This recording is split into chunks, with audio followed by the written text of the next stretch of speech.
Friends, welcome to my channel GIB and CIB made simple.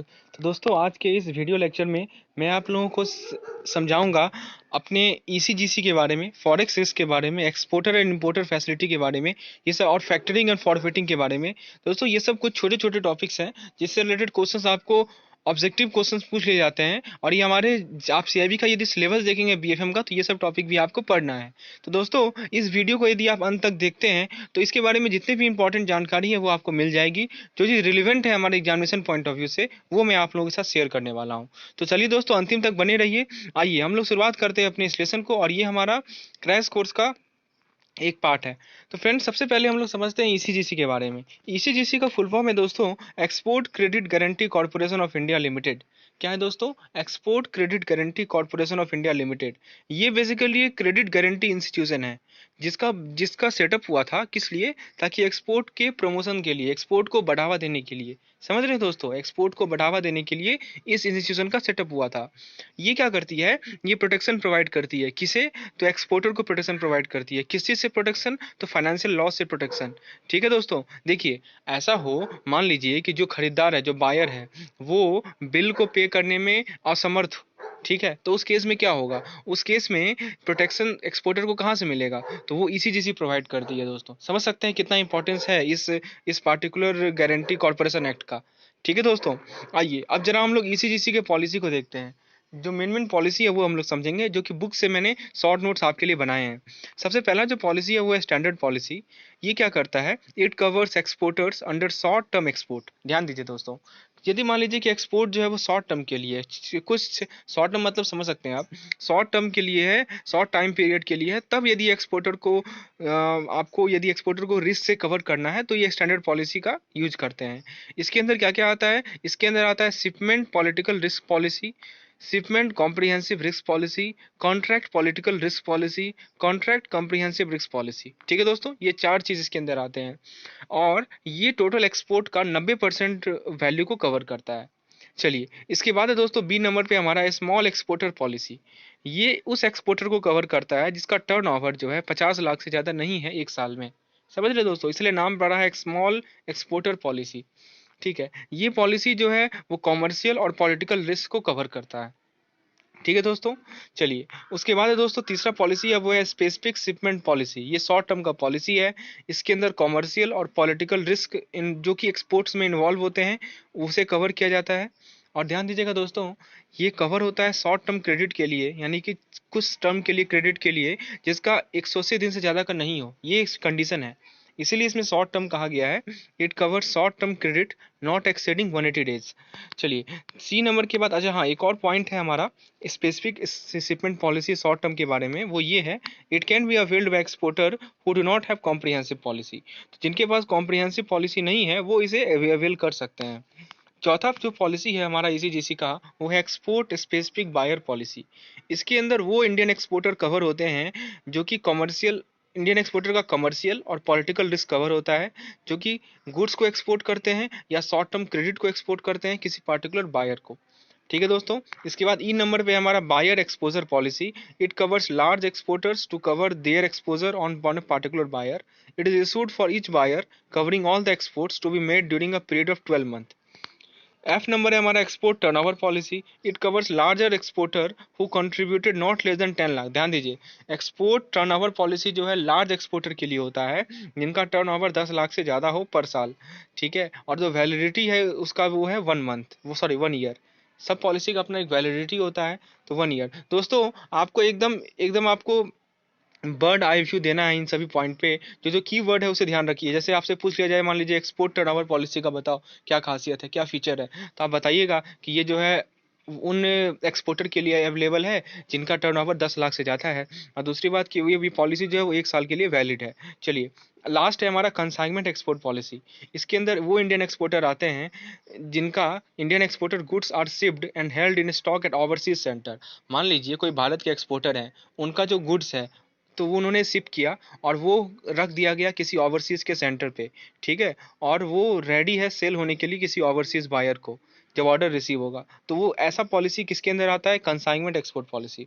तो friends ECGC के बारे में आपको यही सब ध्यान रखना है, ये सब कुछ पॉलिसीज हैं। और आप यदि सीआईबी का सिलेबस खोल के देखेंगे तो पॉलिसी से भी क्वेश्चन आपसे पूछे जाएंगे, वो सिलेबस में मेंशन्ड है। तो ये सब पॉलिसीज को आपको ध्यान रखना है। चलिए आगे बढ़ते हैं हम लोग। इसके बाद जो नेक्स्ट छोटा सा टॉपिक है वो है हमारा ट्रेड क्रेडिट का। देखिए दो तरह के क्रेडिट होते हैं, एक होते हैं सप्लायर क्रेडिट और एक होते हैं बायर क्रेडिट। सप्लायर क्रेडिट क्या होता है, it is directly extended by the overseas supplier of good to the importer. ठीक है, ये जो क्रेडिट होता है, ये जो उधार होता है, वो कौन देता है, तो कोई ओवरसीज सप्लायर देता है, मतलब दूसरे देश का कोई सप्लायर देता है। किसे देता है, तो इम्पोर्टर को देता है जो सामान को मंगा रहा है। ठीक है, the period of supplier credit is governed in terms of exchange control guideline issued by RBI. तो इसका जो पीरियड है, यानी कि जो क्रेडिट जो इम्पोर्टर ले रहा है, उसका जो पीरियड होगा दोस्तों, जो उधार इम्पोर्टर, क्योंकि इम्पोर्टर को तो पैसा देना है, तो वो भी उधार ले रहा है, उधार पे सामान ले रहा है, तो इसका जो पीरियड होगा उधार का, वो कौन डिसाइड करता है, वो डिसाइड करती है आरबीआई डिसाइड करती है, और उसका जो एक्सचेंज कंट्रोल गाइडलाइंस है उसके थ्रू। ठीक है दोस्तों, समझ में आ गया सप्लायर क्रेडिट क्या है। अब दोस्तों दूसरा है बायर क्रेडिट। अब देखिए ये क्रेडिट कौन अरेंज करता है, ये क्रेडिट इंपोर्टर अरेंज करता है। ध्यान दीजिए, आंसर समझिए। सप्लायर क्रेडिट में क्रेडिट कौन अरेंज कर रहा था, तो जो सप्लायर था वो अरेंज कर रहा था, इसीलिए नाम इसका सप्लायर क्रेडिट। वो जो सप्लायर है वो ओवरसीज बैठा हुआ है, उसने क्रेडिट को अरेंज किया है। लेकिन हम लोग जहां तक बात करेंगे बायर क्रेडिट के बारे में, तो इसका जो क्रेडिट है वो अरेंज करती है हमारे इंपोर्टर। ठीक है, कहाँ से अरेंज करेगी, तो किसी बैंक से अरेंज करेगी, जो कि उसके देश से बाहर का बैंक होगा। ठीक है, ताकि वो इंपोर्ट का पेमेंट को सेटल कर सके। ध्यान से समझिए दोस्तों, मैं फिर से समझा रहा हूँ।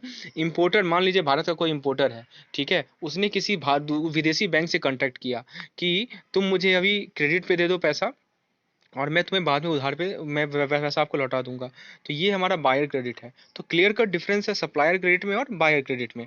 चलिए, इसके बाद जो नेक्स्ट इंपॉर्टेंट टॉपिक हमें डिस्कस करना है वो है रिस्क इन इंटरनेशनल ट्रेड। यानी कि हमारा जो इंटरनेशनल ट्रेडिंग हो रहा है उसमें कैसा कैसा रिस्क इन्वॉल्व है, आइए जरा उसे देखते हैं। सबसे पहला रिस्क है हमारा बायर्स रिस्क। देखिए दोस्तों, सिंपल सी बात है, बायर्स रिस्क में क्या होता है, वैसा रिस्क होता है जो कि नॉन पेमेंट के कारण हो, क्वालिटी के कारण हो, क्रेडिट रिस्क के कारण हो, या नॉन एक्सेप्टेबिलिटी के कारण हो।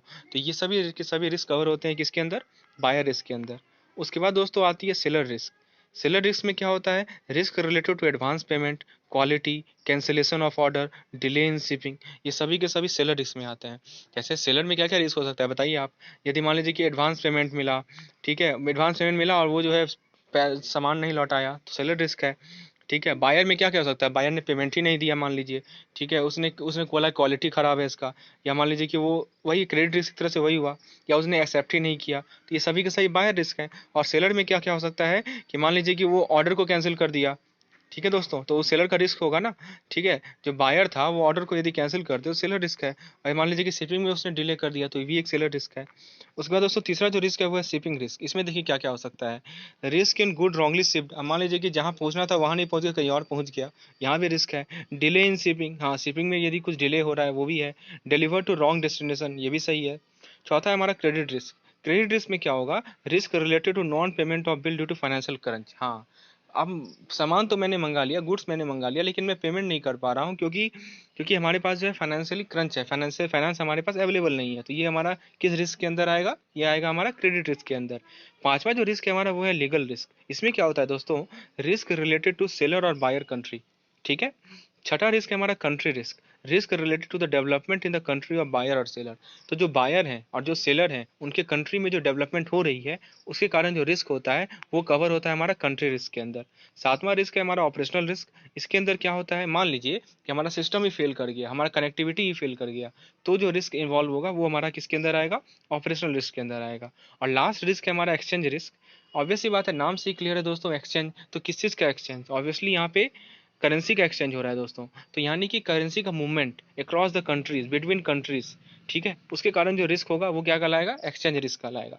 तो फ्रेंड्स, जो जो इंपॉर्टेंट रिस्क थे फॉरेन ट्रेड से रिलेटेड, इंटरनेशनल ट्रेड से रिलेटेड, वो हम लोगों ने डिस्कस कर लिए। आइए अब नेक्स्ट टॉपिक जो हमारा इंपॉर्टेंट टॉपिक है वो है फैसिलिटी फॉर एक्सपोर्टर।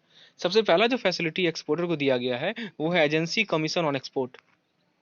तो एजेंसी पे जो कमीशन है वो अलाउ किया जाता है रेमिटेंस के थ्रू, यानी तो आप इनवॉइस से डिडक्ट कर लो। दूसरा जो हमारा फैसिलिटी है वो है deduction in invoice value. Exporter में allow reduction in invoice value on account of cash discount to overseas buyer. देखिए समझिए इस पॉइंट को, बायर को क्या चाहिए, डिस्काउंट चाहिए, एक्सपोर्टर इसे अलाउ कर सकता है, यानी कि वो डिस्काउंट प्रोवाइड कर सकता है। कैसे डिस्काउंट प्रोवाइड करेगा, तो जो इनवॉइस उसने बायर को प्रोवाइड किया है उसमें वो कुछ रिडक्शन कर देगा, ऑब्वियस सी बात है। तीसरा है claim against export. Bank can allow claim against export bill and the export proceed after the export proceed have been realised and repatriated to India. तो बैंक जो है एक्सपोर्ट बिल के अगेंस्ट क्लेम को allow कर सकती है यदि मान लीजिए कि एक्सपोर्ट जो प्रोसीड है वो रियलाइज हो गया है और रिपेट्रिएट हो गया है भारत में। चौथा है हमारा refund of export proceed. Refund of export proceed can be allowed on account of poor quality, trade dispute etcetera. तो देखिए दोस्तों, जो एक्सपोर्ट हो चुका है उसका रिफंड भी होगा यदि मान लीजिए कि क्वालिटी खराब था उस गुड्स का, या मान लीजिए कि ट्रेड डिस्प्यूट है कुछ, उस सभी केसों में जो एक्सपोर्ट प्रोसीड है उसका रिफंड भी पॉसिबल है। दोस्तों उसके बाद है extension of time limit if the export bill is not realise within 6 month. ध्यान दीजिए दोस्तों, जो बिल है एक्सपोर्ट बिल है वो रियलाइज नहीं हुआ 6 महीना के अंदर, तो उसे उसके एक एप्लीकेशन फॉर्म होता है जिसे ETX कहते हैं दोस्तों। क्या कहलाता है? ETX। तो उसे हम लोग फिर से एक्सटेंड कर सकते हैं, ठीक है, ध्यान दीजिएगा इस पॉइंट को। फिर extension of time and self write off export bill of unrealise export bill. अब मान लीजिए कि कोई एक्सपोर्ट बिल रियलाइज हुआ ही नहीं, तो उसका टाइम कैसे एक्सटेंड होगा या उसका राइट ऑफ कैसे होगा? तो उसके लिए क्या नियम है? All exporters are allowed to write off outstanding export dues and allowed to extend the prescribe period of realisation. जितने भी एक्सपोर्टर हैं उन्हें उन्हें अलाउ किया गया है, ठीक है, ताकि वो आउटस्टैंडिंग एक्सपोर्ट ड्यूज को राइट ऑफ कर दें और फिर जो पीरियड है रियलाइजेशन का उसे एक्सटेंड कर दें। तो ये सभी के सभी हमारी फैसिलिटी दिए गए हैं एक्सपोर्टर को। सातवां है इफेक्टिव डेट ऑफ रियलाइजेशन।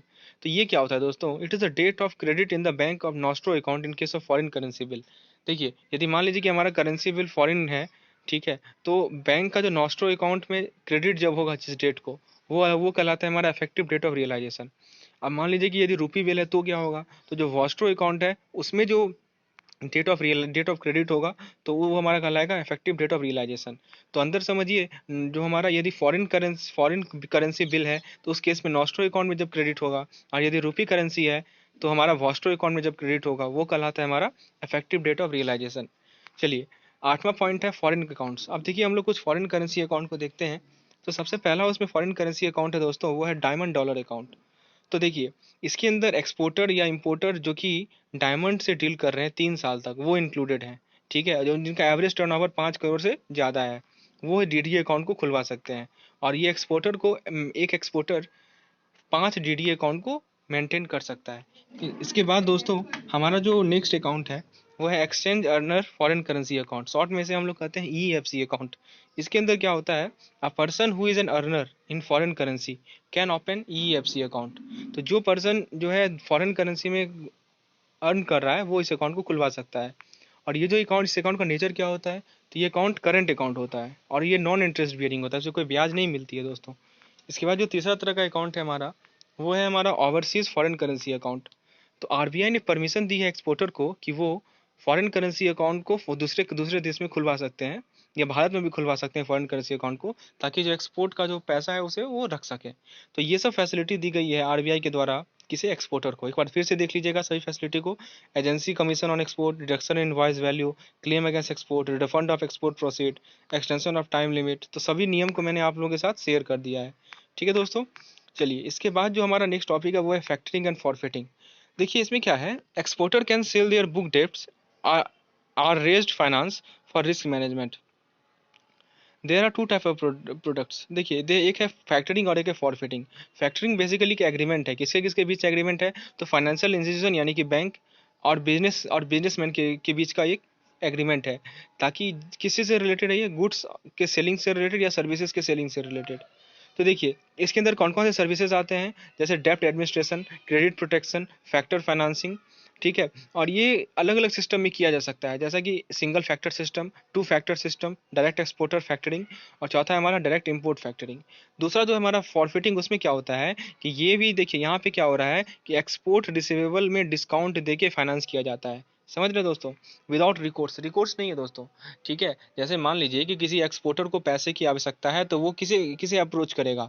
वो फॉरफिटर को अप्रोच करेगा। लेकिन मान लीजिए कि यदि बाद में वो एक्सपोर्टर पैसा नहीं चुका पाया तो वो तो उसकी गलती नहीं है। वो विदाउट रिकोर्स का यही मतलब होता है, without recourse to the exporter for medium terms on fix rate basis for the full value of invoice. चलिए दोस्तों, ये है हमारा फॉरफिटिंग और फैक्टरिंग के बारे में। आप लोग जेआईबी में और अच्छे से पढ़े होंगे इस टॉपिक को, इसीलिए मैं इसे यहाँ कवर नहीं कर रहा हूँ। आप लोग फॉरफिटिंग और फैक्टरिंग को अच्छे से जेआईबी में कवर किए होंगे लीगल टॉपिक में। That's why I am not covering this topic right now. Okay, so यदि आपको इस पीडीएफ की रिक्वायरमेंट है तो नीचे डिस्क्रिप्शन में जाइए, लिंक पे क्लिक कीजिए, आपको इसकी पीडीएफ पूरे की पूरे और आगे जितने भी मैं वीडियो बनाऊंगा सभी की पीडीएफ आपको टाइम टू टाइम मिलते रहेगी। अब दोस्तों अगला जो टॉपिक है हमारा वो है इम्पोर्ट फाइनेंस। इसके अंदर क्या आता है, इसके अंदर आता है हमारा इम्पोर्ट लेटर ऑफ क्रेडिट। देखिए ये सबसे ज़्यादा यूज्ड मेथड है फाइनेंसिंग इम्पोर्ट का। तो इसके अंदर इम्पोर्ट्स के अंदर क्या होता है, एलसी लिमिट मिलता है सेंट्रल फ्रॉम इट बैंक, ठीक है, बैंक से एलसी लिमिट मिलता है। उसके बाद दोस्तों इम्पोर्ट लोन, ये क्या होता है ये आइए समझते हैं।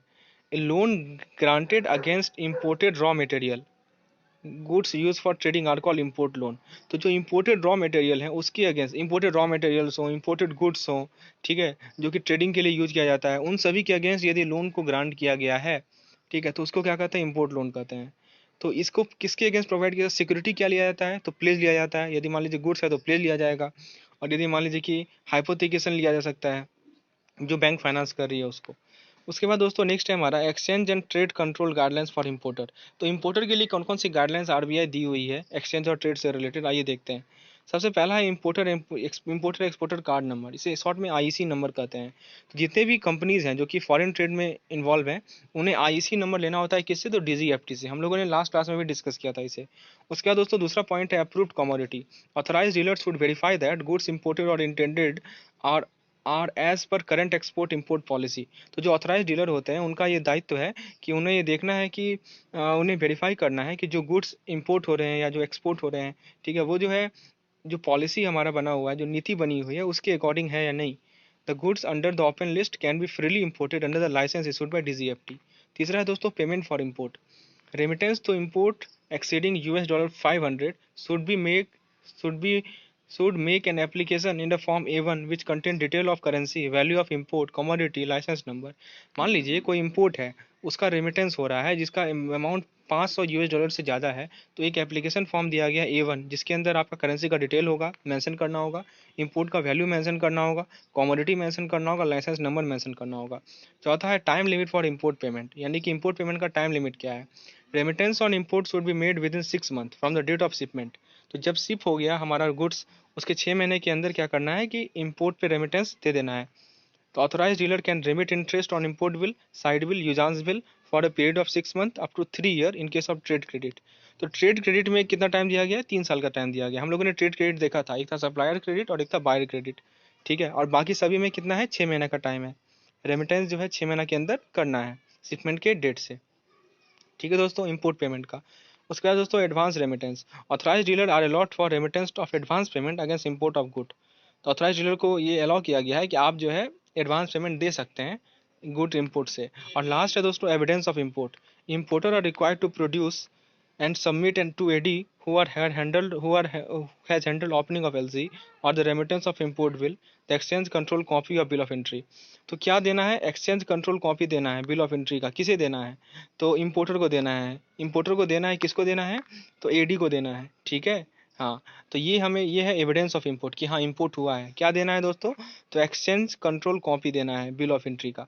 तो फ्रेंड्स ये था हमारा कुछ इंपॉर्टेंट पॉइंट्स। इसका बाद जो नेक्स्ट लेसन आएगा उसमें आपको एग्जिम के बारे में बताऊंगा, फेडाई के बारे में बताऊंगा, और भी जो जो मेन इंपॉर्टेंट टॉपिक्स छूटे हुए हैं इस टॉपिक से, जो हमारा मॉड्यूल ए से रिलेटेड, वो मैं कवर करूंगा। तो दोस्तों जो जो मेन मेन पॉइंट थे वो मैंने आप लोगों के साथ कवर किए। यदि पीडीएफ की रिक्वायरमेंट है तो नीचे डिस्क्रिप्शन में जाइए, लिंक पे क्लिक कीजिए, आपको पीडीएफ हर एक चैप्टर के मिलेंगे फ्रेंड्स। और उसका जो प्लान है वो मैं आप लोगों को समझा चुका हूँ पिछले वीडियो में भी, जिसका लिंक आपको डिस्क्रिप्शन में मिल जाएगा। दोस्तों यदि चीज़ें आपको क्लियर हो रही हैं तो ज़रूर लाइक कीजिएगा चैनल को, इस वीडियो को लाइक कीजिए, चैनल को सब्सक्राइब कीजिए और मैक्सिमम से मैक्सिमम लोगों के साथ शेयर कीजिए। धन्यवाद।